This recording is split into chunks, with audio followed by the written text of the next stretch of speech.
don't cheat anywhere. It is not like the cheating. I'm just asking genuinely. कुछ भी जानते हो, you can tell, but don't cheat anything. Madhu, Sonu, Radha, can you tell anything?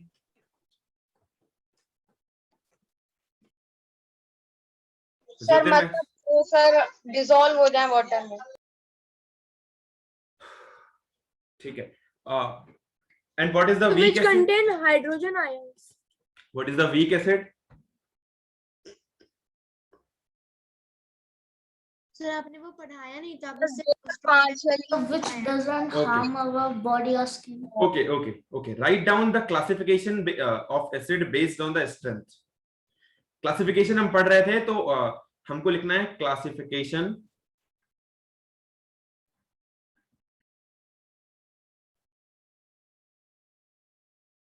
based on strength. Classification based on strength, right? Strength के base पे हम कैसे इसको classify करेंगे. तो स्ट्रेंथ के बेसिस पे क्लासिफाई करने के लिए हमने कुछ उपाय बताए हैं आपको, और पहले भी बताया था. देखो, पहला तो स्ट्रेंथ के बेसिस पे दो टाइप के एसिड्स डिफाइन करते हैं हम जनरली. एक है हमारा वीक एसिड और दूसरा है स्ट्रॉन्ग एसिड. क्या होता है? वीक एसिड और स्ट्रॉन्ग एसिड. ठीक है, चलो, तो पहला हमने लिख लिया स्ट्रॉन्ग एसिड और दूसरा है सर वीक एसिड.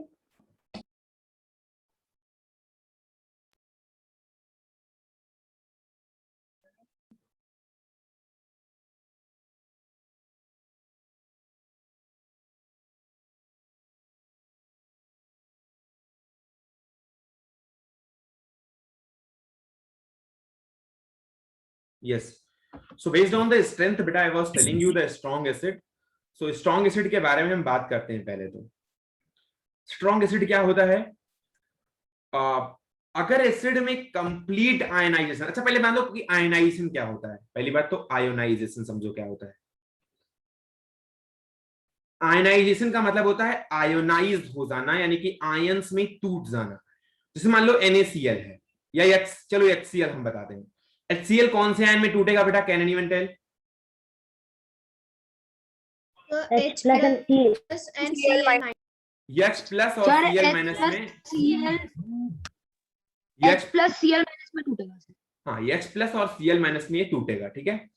अच्छा, और ये टूटेगा कब? केवल एक कंडीशन में टूटता है, जब इसको वाटर के साथ लेते हैं, क्योंकि वाटर अगर ना हो प्रेजेंट तो इसमें आयनाइजेशन नहीं होगा. ठीक है. आयनाइजेशन के लिए वाटर का होना जरूरी है. पहली बात तो ये दिमाग में रखना है.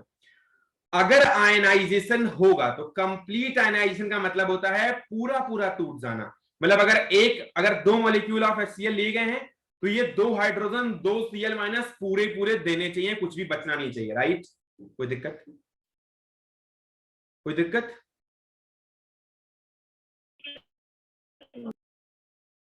बेटा हाइड्रोजन आयन का देना ही तो. हाँ बोलो. Sir, can you tell the definition of ionization?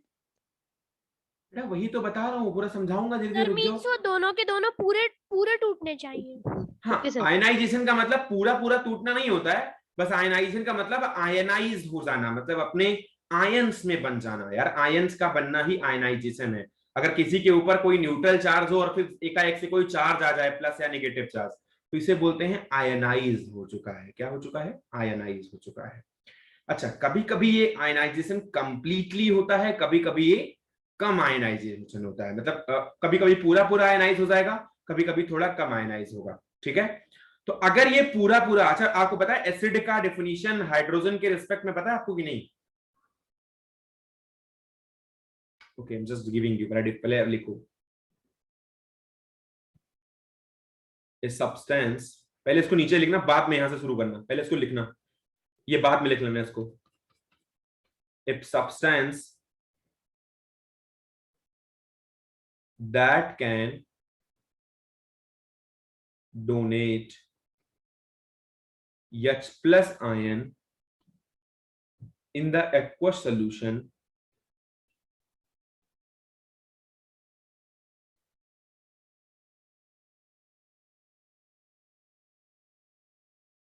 are called acids.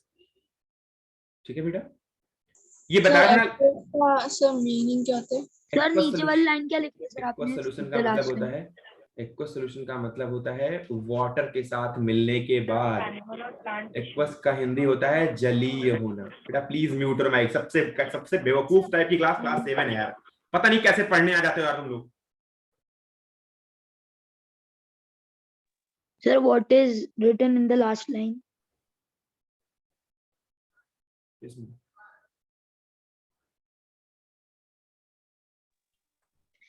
Hello, sir.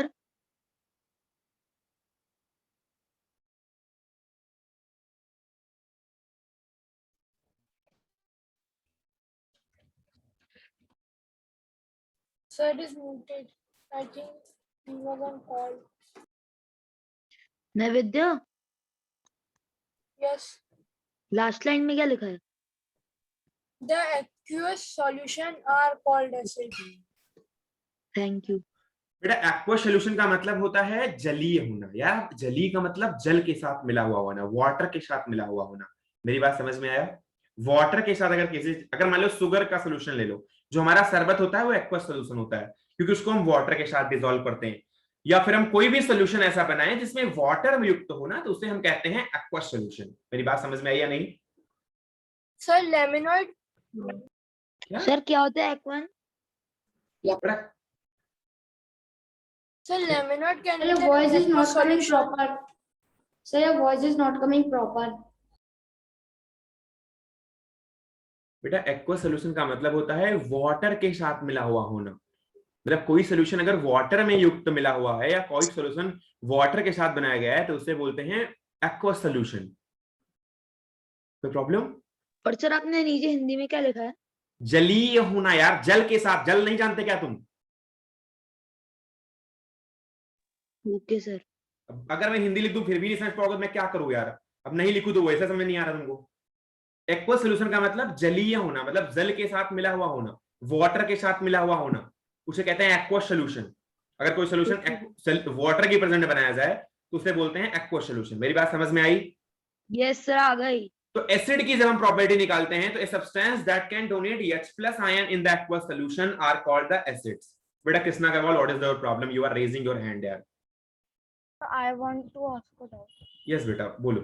Sir हम अगर लैब में जाके अगर हम केमिकल पे एक्सपेरिमेंट करते हैं, सर हम केमिकल को पानी में डालते हैं या फिर सर हम पानी को केमिकल में डालेंगे?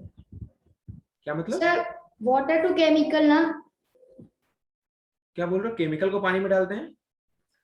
नहीं सर, वो एसिड बोलना सर चाह रहा ये था। बोल रहा है सर, जैसे अपन एसिड को सब जब डाइल्यूट करते हैं तो सब सर वाटर और एसिड को मिक्स करने पे वो सब कॉजन होता है। तो सर वो कैसे करते हैं? सर वाटर में डालते हैं एसिड। वाटर में डालते हैं? वाटर को एसिड में सर डालते वो हैं। पूछ रहा है वाटर को एसिड में डालते हैं या सर एसिड को एसिड को वाटर में डालते हैं। वाटर को एसिड में डालते हैं सर, क्या वाटर को water एसिड में। अच्छा मतलब पूछ रहे गलत हो बोल कि रहा है सर एक्सप्लोजन, वशिष्ठ गुप्ता शायद। एक्सप्लोजन कब होगा ये पूछ रहे हो? यस सर, हाँ yes sir, yes sir. Yes sir, yes sir. अच्छा देखो, अगर मान लो कॉन्सेंट्रेशन वाटर का ज्यादा है, अरे मान लो एसिड का ज्यादा है, तो ऐसी कंडीशन में आप क्या करोगे? जब आप कंसेंट्रेशन में किसी प्रॉपर कंसेंट्रेशन के साथ आप वाटर को मिलाओगे तो उसके अंदर वो क्या करेगा? तुरंत वो एक्सप्लोसिव कंडीशंस हो करेगा, क्योंकि जैसे जैसे आप वाटर डालते हो उसके अंदर ना, वो तुरंत क्या करता है, वो बहुत छोटा अमाउंट जाता है उसके अंदर, इसीलिए एक्सप्लोसिव नेचर उसका होता है। लेकिन अगर आप वाटर में थोड़ा थोड़ा करके एसिड डालो या फिर आप थोड़ा थोड़ा अमाउंट में एसिड डालो, तो ऐसी कंडीशन में वो बूंद बूंद करके डालो या फिर आप बहुत कम पार्टिकल एसिड्स के डालो, वहां पर वाटर का कंसंट्रेशन यानी कि डाइल्यूशन ज्यादा होता है, इसलिए कोई प्रॉब्लम नहीं होती है। मेरी बात समझ में आई? Yes sir, sir, I have seen that sir, in a beaker we are putting water from the wall of the beaker. तो Sir, that's why it is not jumping acid. मतलब सर मैं ये कह रहा हूँ सर, जब अपन acid को dilute करते हैं तो सर जो एसिड के बीकर में अपन वाटर को डालते हैं तो सर उसके जो बीकर की साइड होती है उस पे से डालते हैं ना, जिससे बहुत ही कम मात्रा में। हाँ मतलब धीरे धीरे जाना चाहिए, मतलब उसका सब्सटेंस जो भी आना चाहिए वो धीरे धीरे जाना चाहिए ताकि वो एक्सप्लोज ना मेरे को करे। सर एक और चीज पूछनी थी। सर बाहर भी आ सकता है इसलिए ना। हाँ, सर मेरे हाँ को बताओ एक बेटा। और चीज पूछनी थी। बताओ। सर जैसे सर कोई केमिकल है सो हमने उसमें वाटर डालते हैं तो फिर सो जो सो उसमें से हीट निकलती क्यों है सर? क्योंकि इसमें यार वाटर के साथ रिएक्शन होती है, रिएक्शन की वजह से निकलती है कभी कभी। अगर वो अलग अलग नेचर हो सकता है, ऐसे मान लो हो रहा है इसलिए वो हीट निकल रही है। हाँ, वो रिएक्शन का रीजन है। अब मान लो सोडियम ऑक्सीजन के साथ रिएक्शन करता है तो वो सोडियम ऑक्साइड बनाता है, जब जलता है उसके साथ ऑक्सीजन के साथ तो वो हीट डेवलप करता है। बेटा क्लास को लेने दो यार, ऐसे हम किसी क्लास में डिस्कस कर लिया करेंगे ये सब। अब ऐसे फर्जी काम करोगे तो नहीं हो पाएगा सिलेबस, मैं बता रहा हूँ आपको। सर हर एसिड जो होता है उस वही वो सर हाइड्रोजन डोनेट करना ही पड़ता है उसको एक्वस सॉल्यूशन में। बेटा जो भी एसिडिक स्ट्रेंथ होगी या फिर जो भी एसिड की क्वालिटी होगी, अगर कोई सब्सटेंस ऐसा है जो एक्वस सॉल्यूशन के अंदर यानी वाटर सॉल्यूशन के अंदर हाइड्रोजन आयन डोनेट कर रहा है, वो पक्का पक्का एसिड है। अब ऐसा नहीं कि हर एसिड डोनेट करेगा। मान लो SO2 में भी थोड़ा सा मैंने आपको स्टार्ट में बताने की कोशिश शायद की होगी कि नॉन मेटल का ऑक्साइड जो होता है वो क्या होता है, एसिडिक होता है। ऐसा बोला था कभी या नहीं? नहीं बोला था। नॉन मेटल का ऑक्साइड, नॉन मेटल का ऑक्साइड और मेटल का ऑक्साइड मैंने बताया था। तो मेटल का ऑक्साइड बेसिक और नॉन मेटल का ऑक्साइड एसिडिक होता है। तो अब SO2 भी थोड़ा थोड़ा एसिडिक मान लो होता है। तो अब इसमें हाइड्रोजन आयन थोड़ी ना निकलेंगे, लेकिन हाँ जिसमें हाइड्रोजन आयन निकलेंगे वो एक एसिडिक क्वालिटी होगी। तो जितने एसिड में पढ़ता हूं ना जनरली, उन सब में हाइड्रोजन आयन जरूर निकलता है। तो ये substance that can donate H+ ion in the aqueous solution are called the acids. अब बेटा मैं म्यूट कर रहा हूं और 1 घंटे तक म्यूट कर रहा हूं। अब दो कुछ, हाँ कोई क्वेश्चन हो तो मुझसे पूछ लेना बीच में, but I am just muting all of you. तो बेटा सिलेबस नहीं हो पाएगा और आपके एग्जाम में काफी चीजें आ भी रही हैं, तो फिर आप कर नहीं पाओगे और फिर बोलोगे हमको आता नहीं है, फिर आप बोलोगे हमको चाहिए वो बोनस मार्किंग ये वो, तो फिर वो हमसे नहीं हो पाएगा। अब ये Cl जैसे है, ठीक है। अब Cl को जैसे ही वाटर सोल्यूशन में डालेंगे, H2 के साथ मिलाएंगे, ये H+ और Cl- में टूट जाएगा। इसी तरह से H2SO4 अगर डाल देंगे तो ये H2 में अगर ऐसे मिलाएंगे इसको एक्वस सोल्यूशन के अंदर, ये तुरंत क्या होगा, H+ और SO4- में टूट जाएगा। यहाँ पर 2H+ में टूटता है और मैक्सिमम जितने हाइड्रोजन निकाल दो। अगर HNO3 को डिसॉल्व करेंगे तो ये भी H2 के साथ मिक्स होगा, तो ये भी H+ और NO3- में टूट जाएगा, ठीक है। अगर मैं कोई और सब्सटेंस डिसॉल्व करूंगा, जैसे मान लो कि HBr डिसॉल्व कर रहा हूं, तो HBr क्या होगा, जैसे आप वाटर सोल्यूशन के साथ लोगे आप, ये एनाइज हो जाएगा और H+ और Br- में टूट जाएगा। तो यही अपने आयंस में डिवाइड होना ही आयनाइजेशन है। आप देखो HCl यहाँ पर 0 चार्ज है, कोई चार्ज नहीं है। यहाँ पर कोई चार्ज नहीं है, यहाँ पर भी 0 चार्जेस हैं, यहाँ पर भी 0 चार्ज है, लेकिन यहाँ पर सब में चार्ज आ चुका है। तो यही चार्ज में डिवाइड होना ही आयनाइजेशन है। मेरी बात समझ में आई या नहीं? कोई दिक्कत बेटा? ओके। तो अगर अपने ही आयंस में सब्सटेंस, जिनके पहली बात हमने 2 चीजें बताई, आपको दोनों चीजें ध्यान देनी है। एक ऐसा सब्सटेंस जो वाटर के अंदर अपने आयंस में H+ आयन डोनेट करे, उसे हम बोलते हैं एसिड्स, ठीक है। और एसिड्स का आयनाइज होना क्या होता है बेटा? एसिड्स का आयनाइज होने का मतलब है अपने आयंस में टूट जाना। भैया आयन में टूटेगा तभी तो वो हाइड्रोजन आयन देगा, अगर आयन में टूटेगा नहीं तो फिर आपको हाइड्रोजन आयन कहां से मिल जाएगा? मेरी बात समझ रहे होगे शायद। क्योंकि एसिड्स हाइड्रोजन आयन डोनेट करने के लिए, हाइड्रोजन आयन शो करने के लिए, उसके अपने पार्टिकल्स में या अपने सब पार्ट्स में उसका डिवाइड होना बहुत इंपॉर्टेंट होता है, ठीक है। तो ये हमारा कुछ एसिड के बारे में हमने 2-4 चीजें अभी बोली हैं। Right it down please.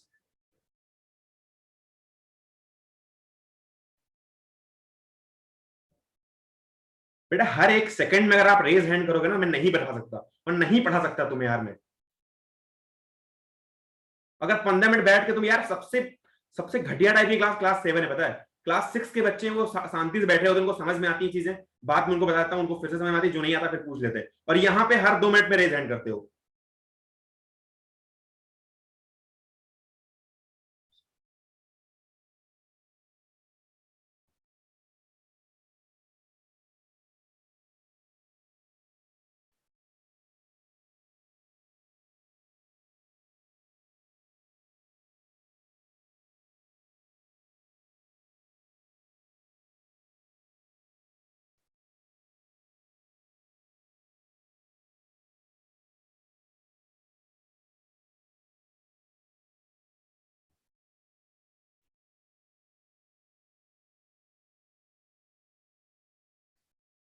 लिखना बेटा स्ट्रॉन्ग एसिड क्या होते हैं। मैंने आयनाइजेशन आपको बता दिया है, मतलब आयंस में टूटना। अब लिखो strong acid.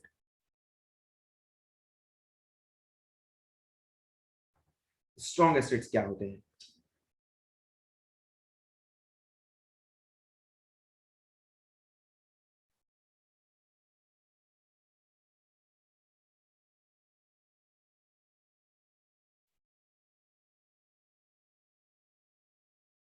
The substance, yeah, the acid that can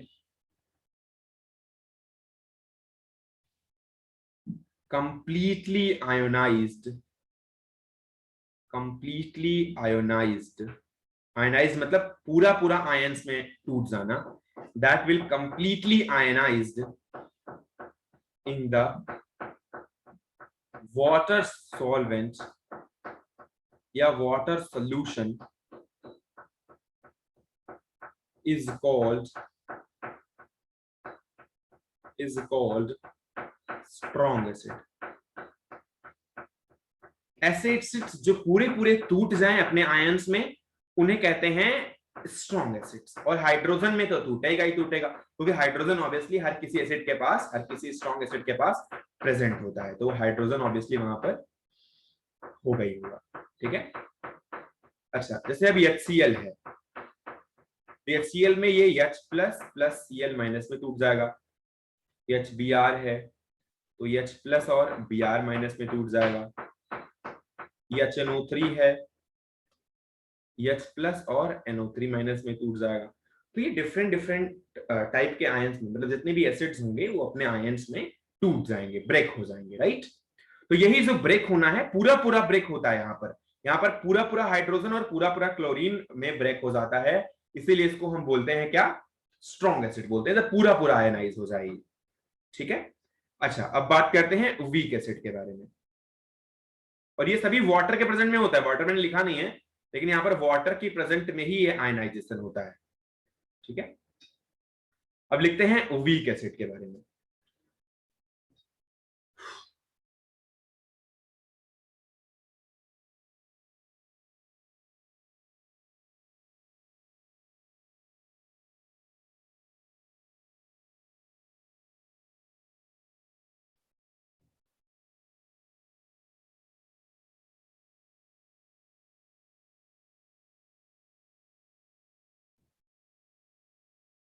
weak acid के बारे में बात करते हैं। वीक एसिड क्या होता है? Acids which partially ionize in the water या which can not break completely in the water. Acids which do not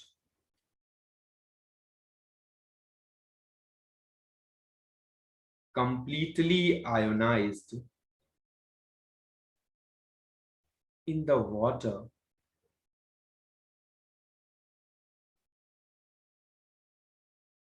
are called weak acid। मतलब इसमें कुछ ना कुछ बच जाएगा, पूरा पूरा आयंस में टूटेगा नहीं, वो आपको दिखेगा कि वो आयंस में टूटा है, इक्वेशन देख के आपको दिखेगा, लेकिन वो पूरा पूरा टूटता नहीं है। Which does not completely ionize in the water are called the weak acid। ठीक है, अच्छा एक बात बता दूं, अच्छा बाद में बताऊंगा वो मैं वीक एसिड और स्ट्रॉन्ग एसिड के बारे में, पहले लिख लो इसको।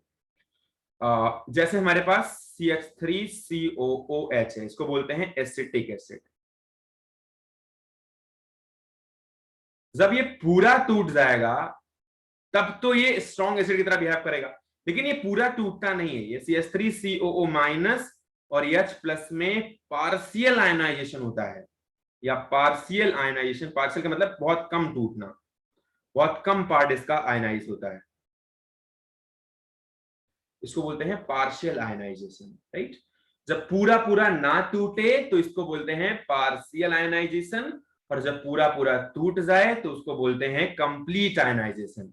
तो जो ऊपर एसिड्स दिए हुए हैं उसको स्ट्रॉन्ग एसिड्स बोलते हैं, उनमें कंप्लीट आयनाइजेशन होता है, जैसे HCl, HBr, HNO3 and all. और वीक एसिड का मतलब है जब पार्शियल आयनाइजेशन हो, जब बहुत कम पार्ट ब्रेक हो उसका, जैसे CH3COH, CH3COO माइनस और H प्लस में टूटेगा, इसका पार्शियल आयनाइजेशन होगा, राइट, मतलब बहुत कम पार्ट इसका ब्रेक करेगा।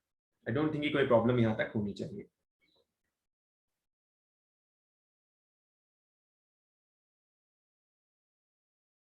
ठीक है, इसे बोलते हैं स्ट्रॉन्ग एसिड्स। वीक एसिड्स, अच्छा वीक एसिड और स्ट्रॉन्ग एसिड के बारे में मैं बता देता हूं। जो ऑर्गेनिक एसिड होते हैं, जो ऑर्गेनिक एसिड होते हैं वो कौन से एसिड होते हैं? वो वीक होते हैं, कमजोर होते हैं। कमजोर का मतलब अपनी स्ट्रेंथ को शो नहीं कर पाते हैं, तो वो होते हैं वीक एसिड। और जो मिनरल एसिड होते हैं वो जनरली स्ट्रॉन्ग एसिड होते हैं। ठीक है, अच्छा ऑर्गेनिक एसिड्स क्या हैं? ऐसे एसिड्स जो नेचर में पाए जाते हो, जैसे मान लो नींबू में या फिर संतरे में या फिर तरबूज में या फिर जिस भी चीज में खट्टापन होगा वहां पर वो एक एसिड ऐसा होगा जो नेचर में पाया जाएगा। लेकिन अगर यही एसिड्स नेचर में ना पाके बनाए जाएं मिनरल्स का उपयोग करके तो उसे हम मिनरल एसिड्स बोलते हैं। Okay, Navidya Majan, can you explain whatever I told you till now for today? Okay, I'm unmuting you. Tell me. Otherwise, please mute yourself. हाँ, बाकी सभी Yes, mute sir. कर। Yes, okay. Sir, today we have discussed the classification on the basis of strength, weak acid and a strong acid. You have tell us about the ionization. And sir, we have Hindi में बताओ, हिंदी में बताओ। Sir हमने ionisation के बारे में पढ़ा और उसमें जो आयनाइजेशन क्या होता है? सर जब वाटर के साथ रिएक्शन करें, नहीं, वाटर की प्रेजेंट में जब आयंस में टूट जाए कोई चीज तो Yes, ये sir. आयनाइजेशन हो गया। अब वाटर के प्रेजेंट में ये आयनाइजेशन नहीं होगा, लेकिन ऑब्वियसली एसिड और बेस वगैरह जो भी होते हैं ये सभी केवल वाटर की प्रेजेंस में ही अपने आयंस में विभक्त होते हैं, क्योंकि आयन को टूटने के लिए कोई ना कोई सॉल्वेंट चाहिए या फिर कोई ना कोई पाथ चाहिए जिसकी वजह से वो टूटे। तो वाटर एक पाथ है, वाटर उसको तोड़ने की कोशिश करता है, वो टूट जाता है, उसको डिसॉल्व कर देता है आयंस में या आयंस में ब्रेक कर देता है। आगे बताओ। और सर फिर हमने स्ट्रॉन्ग एसिड और वीक एसिड की डिफाइन सर एग्जांपल लिखे थे। क्या क्या पढ़े थे हमने स्ट्रॉन्ग एसिड और वीक एसिड में? सर स्ट्रॉन्ग एसिड वो होते हैं जो कंप्लीटली आयोनाइज हो जाते हैं वाटर के सॉल्यूशन में, और सर वीक एसिड वो होते हैं जो कंप्लीटली आयोनाइज नहीं होते हैं वाटर के सॉल्यूशन में, जैसे एसिटिक एसिड वो पार्शियली आयोनाइज होता है। और ये फैक्ट है कि ऑर्गेनिक एसिड जो होते हैं वो वीक होते हैं, मिनरल एसिड स्ट्रॉन्ग होते हैं। Okay, anyone else can explain? Sir mineral acid ज्यादातर स्ट्रांग होते Can I हैं। tell Ojas? Yes, Can I tell? yes, Ojas. Sir आज हमने classification of acid according to strength पढ़ा, जिसमें स्ट्रॉन्ग एसिड और वीक एसिड था। सबसे पहले हमने आयोनाइजेशन पढ़ा। आयोनाइजेशन वो होता है जब वाटर की प्रेजेंस में कोई मींस कुछ भी Okay, no problem. Mahi Nigam. भी आयन, सर कोई भी Okay, ion just mute, beta. Mahi Nigam. Sir आज हमने स्ट्रेंथ के बेसिस पर जो एसिड होते हैं वो पढ़ा। इसके दो टाइप्स होते हैं, वीक एसिड और स्ट्रॉन्ग एसिड। वो बेसिकली आयोनाइजेशन पर डिपेंड होते हैं। तो आयोनाइजेशन वो होता है जब अगर हम उन्हें अगर वाटर के साथ अगर उनका कुछ होता है, वो जेली फॉर्म या एक्वस फॉर्म में आते हैं तो उनमें एक आयन फॉर्म होता है, वो आयोनाइजेशन होता है। तो अगर वो कम्प्लीटली आयोनाइज हो जाते हैं तो वो स्ट्रॉन्ग एसिड होते हैं, जैसे कि सल्फ्यूरिक एसिड। और अगर वो नहीं होते तो पार्शियली होते हैं, इनकम्प्लीट होते हैं, तो वो वीक एसिड होते हैं, जैसे कि acetic acid. Okay, lactic acid is a strong acid or weak acid? Weak acid sir, weak acid sir weak acid, sir weak acid है sir. Can anyone explain why it is a weak acid? Sir, because it is sir mineralic, it is organic acid. Because it is organic acid. Sir, because it is organic acid. Okay. Organic acid. भैया okay. Sister said 3 times by shouting again and again. Okay. बेटा okay.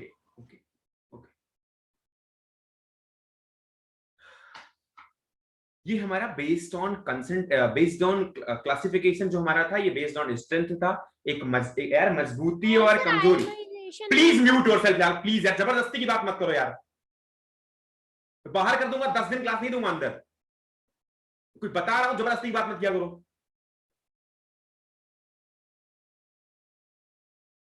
एक तो आता है ना कुछ नहीं, ऊपर से उल्टी सीधी बात करते हो यार।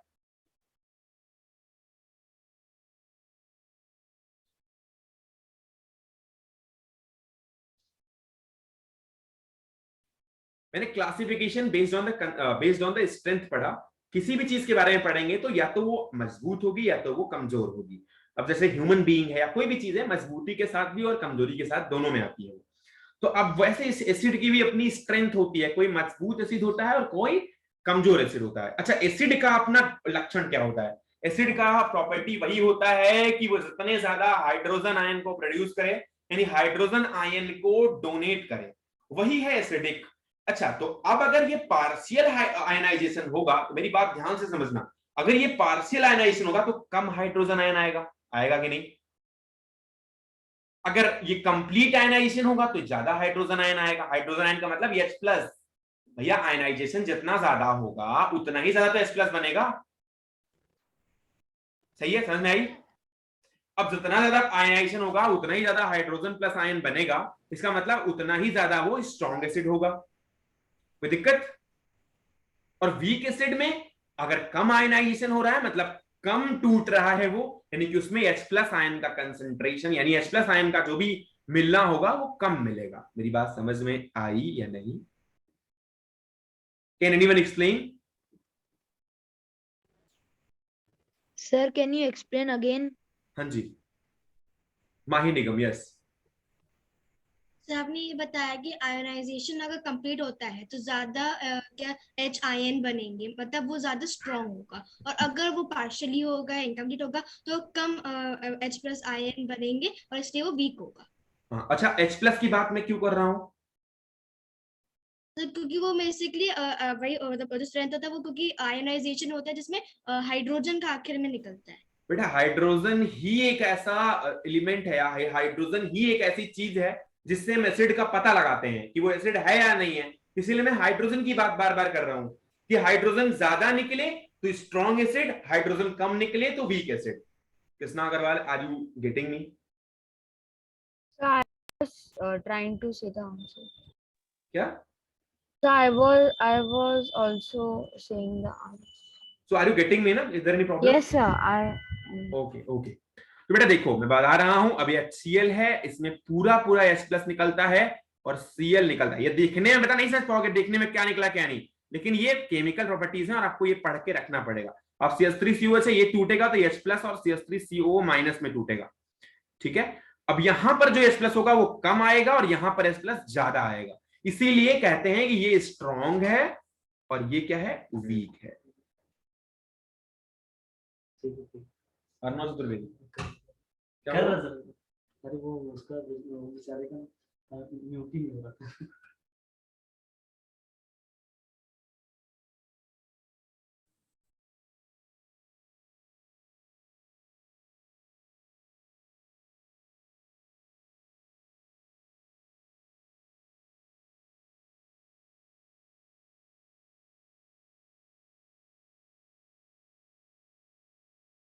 हाँ तो मैं बोल दिया सर। हेलो, मैं ऑडिबल बेटा? yes sir, you are audible. ठीक है, अभी हम एक नेक्स्ट टाइप की बात करते हैं, एसिडिक टाइप की। ये तो हमारा स्ट्रॉन्ग और वीक के बात हो गई। किसी बच्चे ने बीच में पूछा था ऑर्गेनिक एसिड के बारे में, क्या आपको समझ में आ गया ऑर्गेनिक एसिड्स क्या हैं? Yes sir. सर बस इसने पूछा। Yes sir. समझ में आ गया ना? ऑर्गेनिक एसिड्स वो नेचुरल एसिड्स होते हैं बेटा, ठीक है, जो नेचुरली पाए जाए। जैसे मान लो ऑर्गेनिक एसिड में सर आयोनाइजेशन बहुत कम होगा ना? हाँ बेटा, वो कम होता है क्योंकि वो जो वो वीक होते हैं, उनमें वीक स्ट्रेंथ होती है, उतना ज्यादा वो आयनाइज नहीं। सर आयोनाइजेशन कम हो सर वो स्ट्रॉन्ग एसिड है, और सर जिनमें ज्यादा हो सर वो वीक एसिड है। उल्टा बोला फिर तुमने। तुम यार क्या करते रहते हो यार? सर मैं बताऊं? अरे अब तो तुम ज्यादा होता है उसको आयनाइजेशन ही से तो मतलब है यार, हाइड्रोजन प्लस बेटा। बहुत जल्दी मैं 2 बैच बनाऊंगा इनके, और जो जितने बेवकूफ बच्चे हैं ना उनको बाहर करके एक बैच अलग से लूंगा क्लास उनकी, और जितने अच्छे बच्चे हैं उनके अलग से लूंगा। मैं बहुत जल्द करने वाला हूँ, ये मैक्स टू मैक्स से 2-3 क्लास बाद हो जाएगा। तो इसको देख लेना दिमाग में। फर्जी बात जो करते रहते हो, जो ये उल्टे सीधे क्वेश्चन पूछते हैं वही सबसे ज्यादा कम पढ़ते हैं, मेरे को ये तो पता है। और मैं 2 बैच बनाऊंगा तो फिर ये मुझे मत कहना कि मेरे को वो नहीं पता, मेरे को वो नहीं पता, उन बच्चों को वो पता है, उन बच्चों को वो पता है, तो फिर वो मैं बना के कर दूंगा। वैसे ये तो चीजें करना छोड़ दो ऐसे बेटा। वीक एसिड का मतलब, जब आप दिमाग नहीं लगा रहे तो कहां से आओगा? वीक एसिड का मतलब बार बार चिल्ला के बोल रहा हूं कि हाइड्रोजन कम निकलेगा, और स्ट्रॉन्ग मतलब हाइड्रोजन ज्यादा निकलेगा। और हाइड्रोजन हाइड्रोजन क्यों चिल्ला रहा हूं? क्योंकि हाइड्रोजन ही तो एसिड बताता है। अब बेटा मैं बार बार नहीं समझा सकता, नहीं आता तो छोड़ दो क्लास।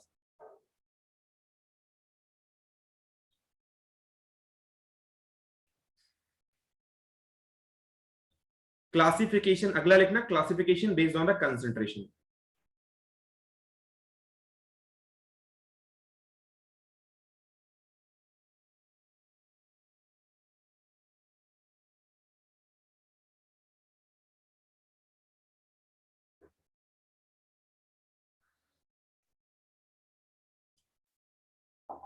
बेटा कंसंट्रेशन क्या होता है, डाइल्यूशन क्या होता है, ये सब बातें मैं बताऊंगा और धीरे धीरे आपको सारी चीजें मैं कवर करवाऊंगा।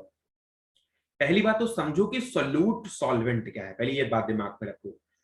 एक चीज होता है सॉल्यूशन। अगर आप मेरी बात समझ रहे हो, आपने घर में शरबत बनते हुए देखा होगा। नीचे लेते हैं वाटर, ऊपर से मिलाते हैं शुगर, ठीक है। इसमें ऊपर से मिलाते हैं शुगर पार्टिकल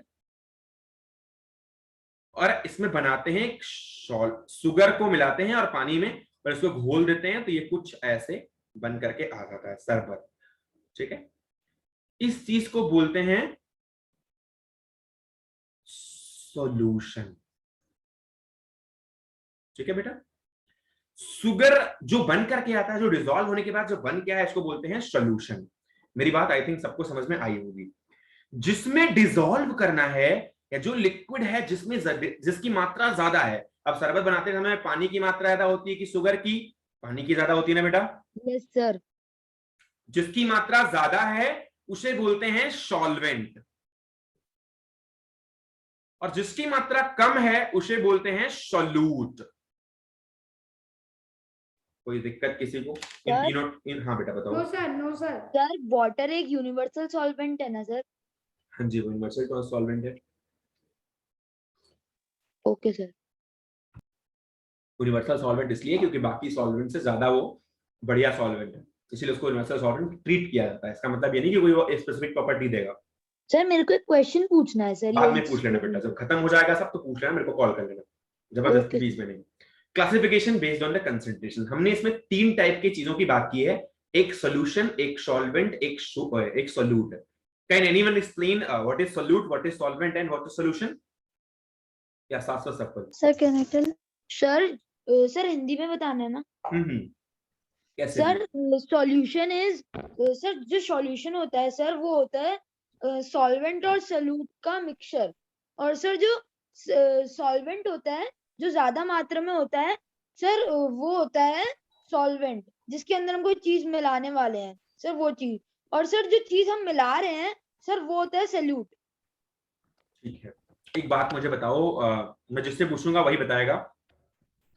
मैंने बनाई है टी, चाय बना के ले आया हूं। मैंने मिल्क लिया है और उसके साथ साथ मैंने बस टी लीव्स ली हैं और ये हमने लिया है शुगर और हमने थोड़ा सा अदरक ली है सर। वाटर भी तो वाटर नहीं लिया, केवल मिल्क अकेले लिया, वाटर के प्रेजेंट में नहीं बनाया हमने। तो यहाँ पर कैन एनी मैं बताऊंगा। I can tell. Krishna T will be the solution. Sir, T will be the solution. Sir can I tell? Krishna Agrawal, yes बेटा। The solvents will be tea leaf, sugar, and adrak, and so milk will be solute. नहीं बेटा, गलत हो गया। Can I tell Ojas? Sir can I tell Manvi? Sir can I tell? Ojas Gupta भैया, Ojas Gupta. Sir, tea is the solution, milk is the solvent, and tea leaves, sugar, adrak are the solutes. ठीक है, sir milk क्योंकि solute हो गया sir इसमें। क्योंकि सबसे ज्यादा मिल्क होता है। अब अगर मान लो ये अदरक वगैरह उसमें डिसॉल्व तो होती नहीं है, टी तो बनानी है, लेकिन फिर भी अगर उसमें हम ऊपर से मिला रहे हैं उसको तो वो एक तरीके का सॉल्यूट है। Sir can I tell? भैया आप क्यों टेल कर रहे हो? चलो कुछ और पूछेंगे तो पूछ लेंगे। मान लो हमने घर में बनाई है पल्स, वाटर लिया है और पल्स ली है और हमने पल्स ली है प्लस इसमें ये पल्स जो है ये क्या है, ड्राई है और उसके बाद हमने इसमें थोड़ा सा सॉल्ट लिया है और हमने थोड़ा सा इसमें, चलो बस इतनी तीन चीजों से हमने इसको बनाया है। तो अगर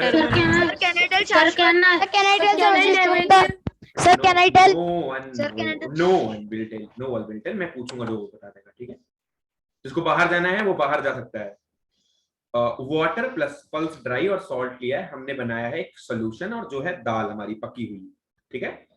तो मैं पूछता हूँ कुछ किसी बच्चे से, प्रानील, हु इज प्रानील? Yes, sir. बेटा, what is the solvent, what is solute, and what is the solution here in the dal? Sir, water is the solvent, pulse and salt are the solute, and pulse is the solution. ठीक है। अब मैं आपको कुछ बात बताना चाहता हूँ जो बहुत इंपॉर्टेंट है, और मेरी बात ध्यान से समझना। सर उसने गलत बोला। जब मैंने बोला यार पल्स जो हमारे पास ड्राई वाली है वो सोल्यूट, क्या गलत बोला बताओ?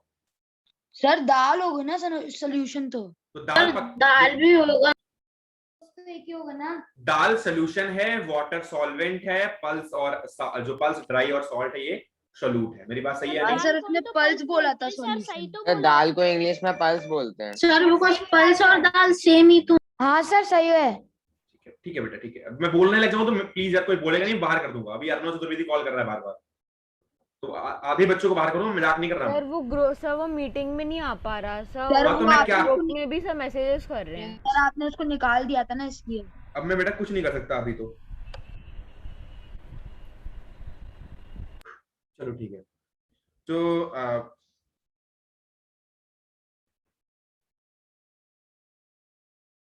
ठीक है, अगली बात करते हैं हम, ये दाल बनाने का तरीका है, ठीक है। अब हम बात एक बहुत इंपॉर्टेंट करने जा रहे हैं, मेरी बात ध्यान से समझना। दो टर्म होते हैं, एक कंसंट्रेटेड और एक होता है डाइल्यूटेड।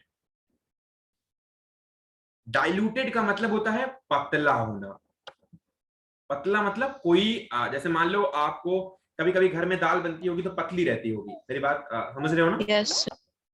और सर कभी कभी गाढ़ी, और कभी कभी वही दाल, कभी कभी वही दाल गाढ़ी रहती होगी। वो तो सॉल्यूट के ऊपर है। अरे रुको यार, किसी से पूछ लेना, मेरे को आता है। अब पतली दाल कभी बनती, कभी कभी गाढ़ी दाल बनती है। तो बेटा होता क्या है, अब मैं आपको पहले बता देता हूं। वाटर मान लो हमने कितना लिया, 2 ग्लास, और इसमें मान लो हमने डाल दिया 27 स्पून ऑफ पल्स ड्राई, ठीक है, 27 स्पून ऑफ पल्स ड्राई। और फिर हमने इधर एक दाल बनाई दूसरे रूम में या दूसरे किचन में, वहां पर हमने वाटर लिया 2 ग्लास, और इसमें पल्स मैंने डाली ओनली 8 स्पून, ठीक है। 8 स्पून हमने यहां पर पल्स डाली जो ड्राई थी। अब हमने पकाने के लिए रख दिया। बाद में खाना परोसा गया और पता चला कि यहाँ वाले लोग ज्यादा खुश थे, यहाँ वाले, इनको कंसंट्रेटेड पल्स मिली। अब भाई अपनी अपनी चॉइस है, किसी को पतली दाल पसंद होगी, किसी को कोई कहता होगा मेरे को दाल का पानी ही चाहिए, तो चॉइस पे तो नहीं मैं जा रहा। लेकिन जब खाना निकाला गया तो देखा गया कि ये वाला जो दाल था वो थोड़ा गाढ़ा था और ये वाला दाल पतला था। होगा या नहीं होगा?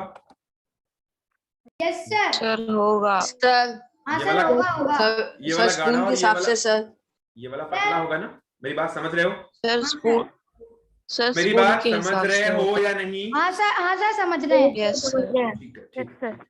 Yes sir. तो ये हुआ क्या? गाढ़ा की इंग्लिश होती है बेटा कंसंट्रेटेड, कंसंट्रेटेड, और पतला की हिंदी इंग्लिश होती है डाइल्यूटेड। डाइल्यूटेड सॉल्यूशन और कंसंट्रेटेड सॉल्यूशन। अच्छा, अब इसका मतलब क्या हुआ? यहां पर गाढ़ा क्यों हुआ? क्योंकि यहां पर सोल्यूट जो था, यानी जो हमारे पास बाल थी, सोल्यूट बहुत ज्यादा था, ठीक है। और यहां पर सोल्यूट क्या था? कम था। कम था। अगर सोल्यूट ज्यादा होगा तो कंसंट्रेटेड हो जाएगा, अगर सोल्यूट थोड़ा सा कम होगा तो वो डाइल्यूटेड हो जाएगा।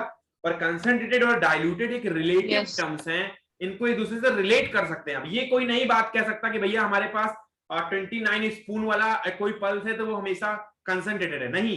उसको कोई डाइल्यूटेड आके बोल देगा तो क्या कर लोगे भाई? उसके बाद क्योंकि और मान लो आप 3 लोग अवेलेबल हो, मान लो, मेरी बात ध्यान से समझना और कुछ बोलना मत बीच में प्लीज। आपने 27 स्पून डाला था, आपके घर में 27 स्पून के दाल बनी थी, और अब सबके घर में 2-2 ग्लास, या ये 2 ग्लास इसके यहाँ बनी है, एक कृष्णा का घर है, मान लो ये कोई शाश्वत का घर है, और ये कोई मान लो ओजस का घर है, ठीक है। अब तीनों के घर में मान लो हमने बनाई है, ठीक है, दाल।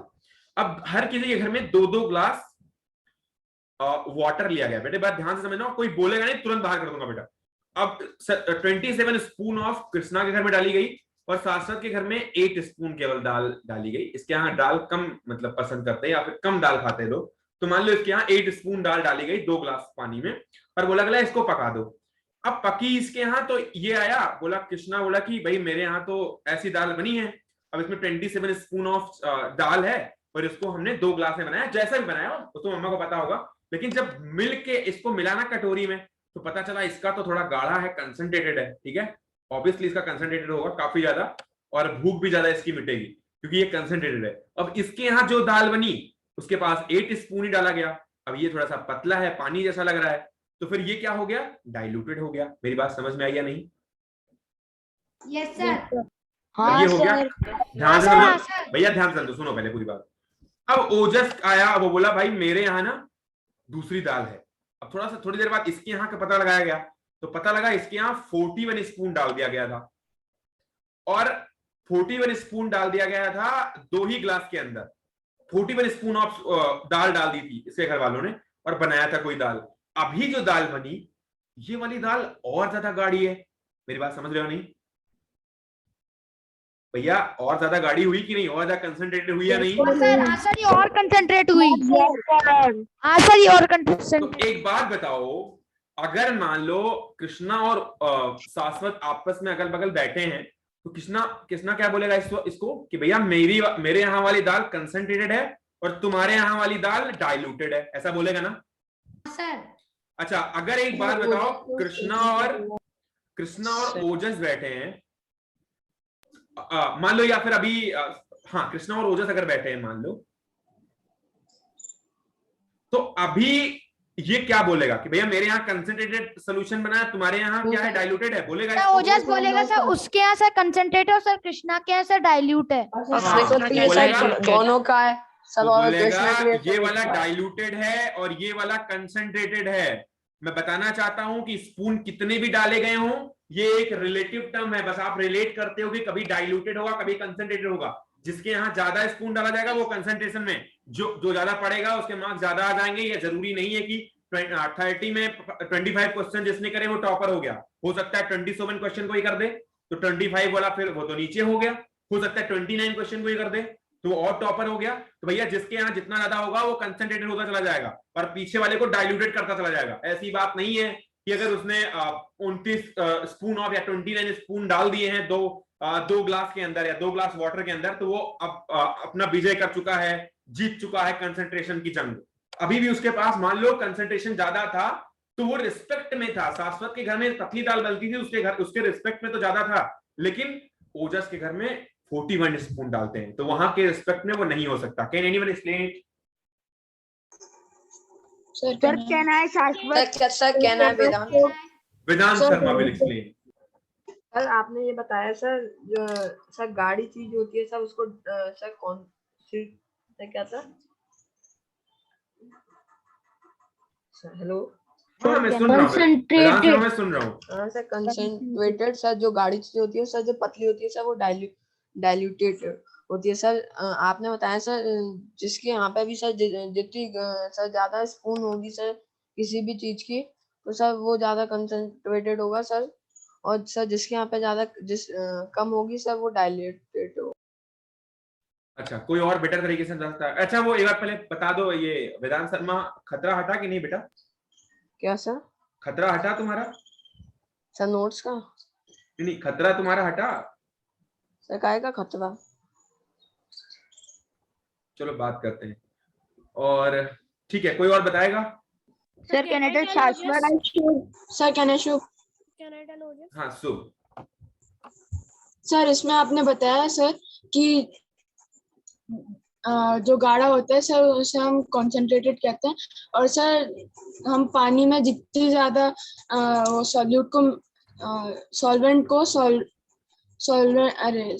सॉल्वेंट में जितना ज्यादा मिलाएंगे सर वो उतना ही ज्यादा कॉन्सेंट्रेटेड होगा। और सर हम जितना कम मिलाएंगे उतना वो डाइल्यूट होगा सर। क्या कोई डाइल्यूटेड और कंसंट्रेटेड कंसंट्रेशन के लिए कोई स्पेसिफिक या कोई फिक्स्ड वैल्यू है? No sir, no sir, no sir, no sir. कौन बोल रहा है no sir? No sir. Vedant Sharma sir, Vedant Sharma sir. कैसे पता? ओजस गुप्ता सर कितनी भी हो सकती है सर, सर दूसरे के यहाँ पे सर अपन से ज्यादा चीज है। किसने क्या पढ़ा था बेटा? सर अगर सर 2 के रेशियो में देखेंगे सर, जैसे ओजस और सर मेरे रेशियो में देखेंगे तो फिर सर ओजस का होएगा, और सर फिर 2 और दूसरे के रेशियो में देखेंगे तो जिसका ज़्यादा होएगा उसके हिसाब से डाइल्यूटेड और कॉन्सेंट्रेटेड रहेगा। तो कंसंट्रेशन और डाइल्यूशन का होना एक रिलेटिव टर्म है। मैं बात वही बता रहा हूँ, मेरी बात समझ में आ रही है या नहीं? यस सर, आ रही है। यस सर, आ रही जिसका ज़्यादा होगा उसके रेस्पेक्ट में देखेंगे। Yes sir. सर हाँ जी बताइए। सर जैसे अगर हम ओजस के सर 41 स्पून में अगर हम 4 ग्लास वाटर डाल देते तो सर वो डाइल्यूटेड हो जाएगा, और उसके सामने सर फिर कृष्णा का सर वो कॉन्सेंट्रेटेड। ठीक है। सर इज इट पॉसिबल जितने अमाउंट में अगर वाटर ज्यादा डालेंगे तो वो डाइल्यूट भी होता जाएगा, भले ही सामने वाले सर पॉसिबल है, वाटर डाला हो? बिल्कुल पॉसिबल है।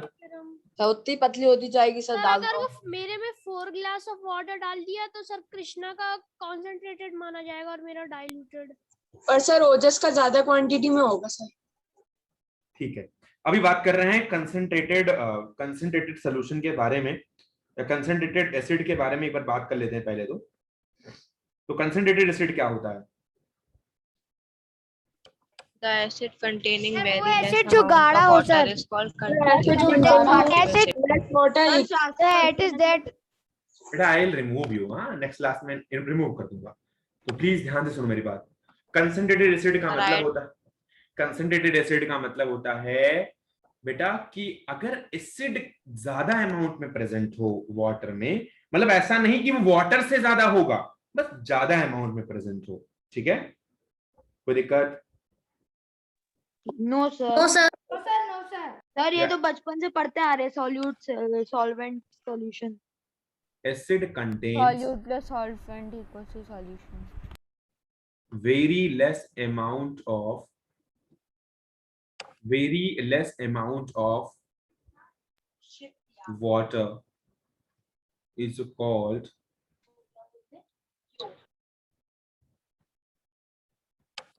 concentrated acid।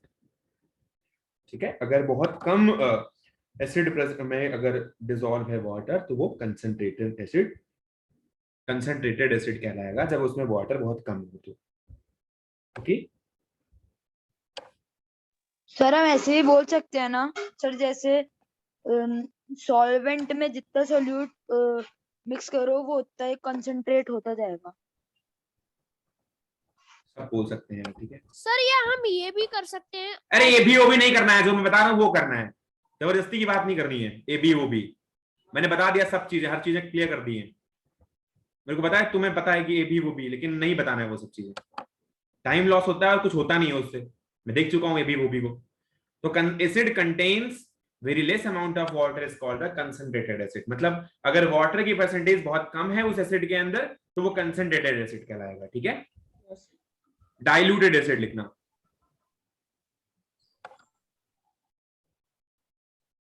Acid contains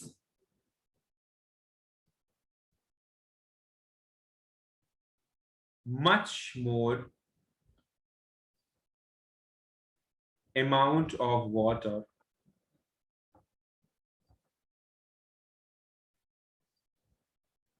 is called diluted acid. Acid contains much more amount of water is called diluted acid. तो समझा बेटा अभी तक? ठीक है,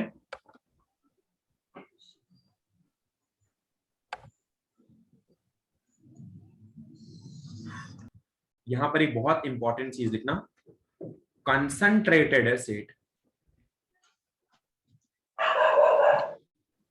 बेटा बाहर करूंगा मैं बता रहा हूं। Satyam Kumar please leave the class यार। Concentrated acid will have high strength and diluted acid will have less strength. Concentrated acid, concentrated को CONC भी लिखते हैं कभी कभी, तो लिखा हुआ तो ये जबरदस्ती मत करना, CONC भी लिख सकते हैं। Concentrated acid will have more explosion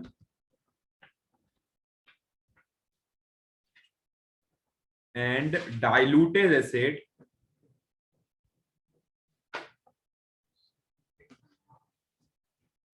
will have less explosion.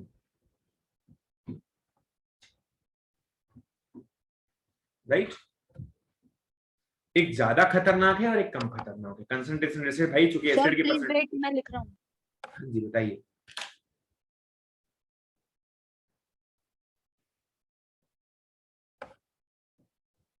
चलो तो you can leave the class. Sir आप स्क्रीन शेयर बंद स्टॉप मत करना। हाँ सर लिख रहा हूँ मैं। हाँ सर। ओके मैं बंद कर रहा हूँ, आप लीव कर देना क्लास, ठीक है? जैसे लिख लेना। सर मेरे को एक क्वेश्चन है सर, मैं पूछ सकता हूँ क्या सर? जी बताइए। सर ये जो स्ट्रॉन्ग और सर वीक एसिड होते हैं सर, ये इसलिए भी बोलते हैं कैसे कि ये ज्यादा कोर्सिव होते हैं स्ट्रॉन्ग एसिड, इसलिए भी कहते हैं कैसे? नहीं, ज्यादा H+ आयन डोनेट करे वो होता है स्ट्रॉन्ग एसिड, ज्यादा कम H+ आयन डोनेट करे वो। सर अब मैं वो क्वेश्चन पूछूं जो मैं पूछ रहा था सर, आपने बताया था बाद में। आयोनाइजेशन। बोलो बेटा। सर जैसे हमने जैसे 550 लीटर लिया हमने सर मैंगो जूस, और सर अगर हमने उसमें 25 लीटर वाटर भी मिलाया तो भी वाटर यूनिवर्सल सॉल्वेंट होगा? नहीं, सर सॉल्वेंट होगा क्या? सॉल्वेंट तो नहीं कहलाएगा वो वाटर, वो फिर वहां पर एक तरीके से बस डाइल्यूशन के लिए यूज किया जाएगा।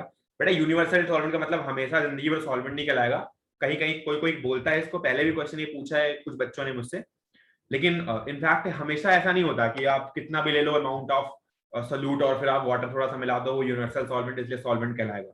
उसकी भी कंडीशंस हैं और वो फॉलो करना चाहिए कि सोल्यूट का परसेंटेज सॉल्वेंट के परसेंटेज से। में पढ़ाया था हमें क्या हमेशा यूनिवर्सल सॉल्वेंट को हमेशा सॉल्वेंट बोलेंगे? ऐसा बोला था चाहे हमने 500 kg ऑफ सॉल्ट ले लिया और 1 ml ऑफ वाटर ले लिया हो, हर कंडीशन में बेटा सॉल्यूशन तो एटलीस्ट बनना चाहिए ना।